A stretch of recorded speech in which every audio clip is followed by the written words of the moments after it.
कर्नाटक में फंस गई है बीजेपी, उम्मीदवार के चुनाव में फंसा पेच। अमेरिका की तर्ज पर अब उम्मीदवार चयन की तैयारी। उम्मीदवारों के नाम का ऐलान होने से पहले होगा प्राइमरी चुनाव। कर्नाटक में विधानसभा चुनाव का ऐलान हो चुका है। बीजेपी, कांग्रेस, जेडीएस और आप सभी सीटों पर चुनाव लड़ने का ऐलान कर चुके हैं। बीजेपी को छोड़कर बाकी पार्टियों ने अपने अधिकांश उम्मीदवारों के नाम घोषित भी कर दिए हैं। उम्मीदवार चुनाव प्रचार में उतर चुके हैं, लेकिन राज्य की सत्ताधारी बीजेपी का चुनाव प्रचार अभी शुरू नहीं हुआ है, क्योंकि उम्मीदवार ही नहीं तय हुआ है। पार्टी के अंदर गुजरात फॉर्मूले पर भी विचार चल रहा है, किस दिग्गज को किस पार्टी से उतारा जाएगा। पार्टी के अंदर से दावे तो यहाँ तक किए जा रहे हैं कि राज्य के सीएम बसवराज बोम्मई का टिकट ही नहीं तय हुआ है, तो दूसरी ओर राज्य में पार्टी का सबसे बड़ा चेहरा बीएस येदियुरप्पा तो ऐलान कर चुके हैं कि चुनाव नहीं लड़ेंगे, लेकिन पार्टी के लिए प्रचार जरूर करेंगे। बीजेपी ने चुनाव समिति की कमान भी येदियुरप्पा को सौंप दी है, यानी पार्टी को अपने उस नेता पर भरोसा नहीं है जिसके नेतृत्व में वो चुनाव लड़ने जा रही है, बल्कि चुनाव मैदान से खुद को हटाने वाले नेता पर भरोसा ज्यादा दिखा रही है। इस बीच जो खबरें आ रही हैं, वो भी बीजेपी को डरा रही हैं, क्योंकि चुनाव के ऐलान होने के बाद जो भी सर्वे सामने आ रहे हैं, उसमें अधिकांश कांग्रेस की सत्ता आती दिख रही है। बीजेपी को किसी भी सर्वे में बहुमत नहीं दिखाई दे रहा है। इसके बाद से ही बीजेपी की परेशानी बढ़ी दिख रही है। उसके लिए सबसे मुश्किल काम उम्मीदवार चयन का ही हो रहा है। बसवराज सरकार के खिलाफ लोगों का गुस्सा है, इसलिए उन्हें चुनाव में चेहरा नहीं बनाया जा रहा है, लेकिन स्थानीय स्तर पर बढ़ते विरोध ने पार्टी की नींद उड़ा रखी है। इसलिए उम्मीदवार चयन की प्रक्रिया इस बार बदली जा रही है।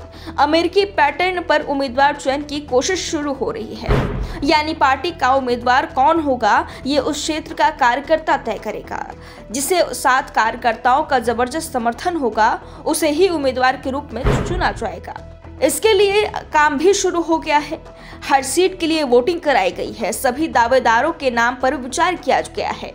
बीजेपी के प्रदेश उपाध्यक्ष निर्मल कुमार सुराणा ने कहा कि अमेरिका में प्राइमरी की तरह यहां मतदाता प्रत्येक सीट पर पार्टी इकाई के पदाधिकारी थे। विचार यह है कि इस मामले में पार्टी कार्यकर्ताओं को जमीनी स्तर पर एक राय दी जाए और यह सुनिश्चित किया जाए कि उम्मीदवारों पर हितधारकों के बीच आम सहमति हो। यह संभावित असंतोष को भी शांत करेगा। हर सीट पर 2 वरिष्ठ सदस्यों को मतदान की देखरेख के लिए पर्यवेक्षक के रूप में तैनात किया गया था। औसतन 150 पार्टी सदस्यों ने मतदान दिया। वोटरों में मंडल समितियों के अध्यक्ष, सदस्य और पार्टी के 7 मोर्चा और विंग की निर्वाचन क्षेत्र इकाइयों के सदस्य थे, जिसमें महिला, एससी, एसटी, ओबीसी, युवा, किसान और अल्पसंख्यक मतदाताओं में शामिल थे। प्रत्येक निर्वाचन क्षेत्र के लिए चुने गए 3 नामों में जिला कोर समिति प्रतिनिधियों की उपस्थिति में जांच करेगी।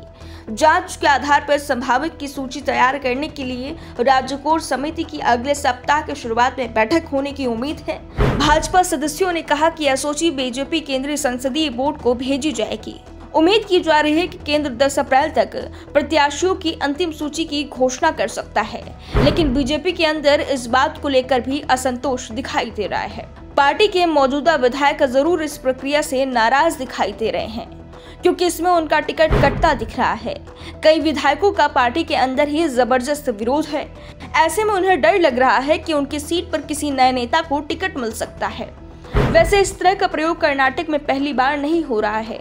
कांग्रेस ने इस तरह की प्रक्रिया 2014 की विधानसभा चुनाव में अपनाई थी और इसका कांग्रेस को जबरदस्त लाभ हुआ था। इस बार कांग्रेस ने टिकट मांग रहे लोगों से 2 लाख रुपए जमा कराए थे, क्योंकि पार्टी कर्नाटक में इस बार आर्थिक तंगी का सामना कर रही है और इसलिए उसने इस बार टिकट के लिए दावेदारों के नाम मांगने के लिए 2 लाख रुपए भी जमा कराए।